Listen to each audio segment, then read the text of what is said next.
Praise God, എല്ലാവർക്കും മിശിഹായ്ക്ക് സ്തുതിയായിരിക്കട്ടെ. ഒരു വൈദികൻ ഒരു സ്റ്റോറി പറഞ്ഞതാണേ. അതെങ്ങനെയായിരുന്നു, അച്ഛനിങ്ങനെ നമ്മളിങ്ങനെ പട്ടത്തിനൊക്കെ ഒരുങ്ങുന്ന സമയത്ത്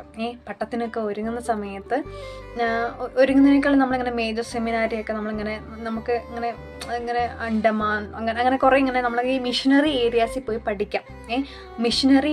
പോയി പഠിക്കാം. അപ്പോൾ അച്ഛനിങ്ങനെ മിഷനറി ഏരിയാസിൽ ഇങ്ങനെ പോയി പഠിക്കുന്ന സമയത്ത് അച്ഛനിങ്ങനെ കണ്ട ഒരു കാര്യത്തെക്കുറിച്ചാണ് അച്ഛൻ പറഞ്ഞത്. അവിടെ നമ്മളെപ്പോലെ ഇപ്പോൾ ഉള്ള സാഹചര്യത്തെ പോലെ അടുത്തടുത്ത് ഇങ്ങനെ ആശുപത്രികളില്ല, വേണ്ടവിധ ചികിത്സയൊന്നും അവിടെ കിട്ടാറില്ല. നമുക്കിങ്ങനെ അടുത്തടുത്ത് ഇവിടെ 10 മിനിറ്റ് കഴിഞ്ഞ് പള്ളി കിട്ടും, അങ്ങനെ ഒന്നുമില്ല അവിടെ. ഒരു കുർബാനയ്ക്ക് പോകണമെങ്കിൽ മിനിമം ഒരു മണിക്കൂറെങ്കിലും അവർക്ക് നടക്കണം. നമ്മളെപ്പോലെ പള്ളി ഇങ്ങനെ ആഡംബരമായ പള്ളികളൊന്നും അവിടെ ഇല്ല. ഇങ്ങനത്തെ സാഹചര്യത്തിൽ അവരിങ്ങനെ ആശുപത്രി പോകണമെങ്കിൽ അവർക്ക് 1 മണിക്കൂർ, മിക്കവാറും 1 മണിക്കൂർ 2 മണിക്കൂറൊക്കെ നടക്കണം. വേണ്ടത് ചികിത്സ കിട്ടുമെന്ന് എനിക്ക് അറിഞ്ഞുകൂടാ. അപ്പോൾ അവരിങ്ങനെ എന്തെങ്കിലുമൊക്കെ രോഗങ്ങളൊക്കെ വരുന്ന സമയത്ത് അവരെന്ത് ചെയ്യും, അവരെങ്ങനെ കൂട്ടം കൂടി ആ വ്യക്തിക്ക് വേണ്ടി പ്രാർത്ഥിക്കും. ആ വ്യക്തിക്ക് വേണ്ടി ജപമാല ചെല്ലും. ഇങ്ങനെ ജപമാല ചെല്ലുമ്പോൾ അവർക്ക് പ്രത്യേക ഫീലാണ്.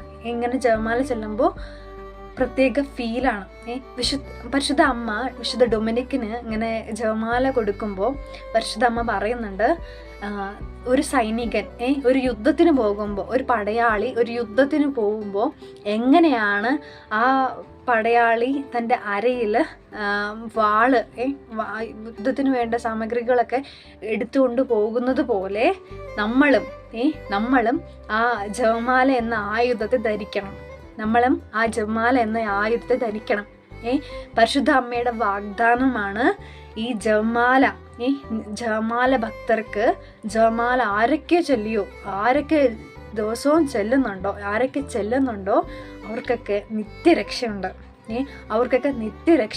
നമുക്കും എല്ലാ ദിവസവും മുടങ്ങാതെ ഇന്ന് ഇത്രയും നാൾ പോയത് പോയി ഇനി തൊട്ട് എല്ലാ ദിവസവും നമുക്ക് ജപമാല ചൊല്ലി പരിശുദ്ധ അമ്മയുടെ മാധ്യസ്ഥം നമുക്ക് യാചിക്കാം. എല്ലാവർക്കും ഈശോ മിശിഹായ്ക്ക് സ്തുതിയായിരിക്കട്ടെ.